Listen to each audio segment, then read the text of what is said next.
হেঁটে যাচ্ছি ম্যানহাটনের টাইম স্কোয়ারের দিকে। সুউচ্চ ভবনগুলোর সাথে ছুটে চলা মানুষগুলোকে দেখলেই বোঝা যায় শহরটি কতটুকু ব্যস্ত। আর নিউ ইয়র্কের স্থানটিকে বলা হয় না ঘুমানোর শহর। খুব সুন্দর পরিপাটি করে শহরটি সাজানো। চারিদিকে যেমন উঁচু উঁচু বিল্ডিং আছে, তার মাঝে মাঝেই রেখেছে ছোট ছোট সবুজে ঘেরা বসার জায়গা। পৃথিবীর সব স্থান থেকে আসা ট্যুরিস্টরা ঘোরাঘুরির ফাঁকে একটু বিশ্রাম নিতে পারে।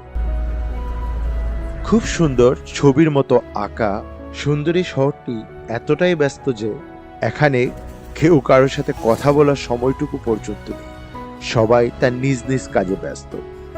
হাঁটতে হাঁটতে চলে এলাম ওয়েস্ট 34 স্ট্রিটে, যে স্থানটিতে রয়েছে ওয়ার্ল্ডের নাম করা মেসির সবচেয়ে বড় স্টোরটি, যা আর্কিটেক্ট ডেলিমোস অ্যান্ড কর্ডিস দ্বারা আজ থেকে প্রায় 123 বছর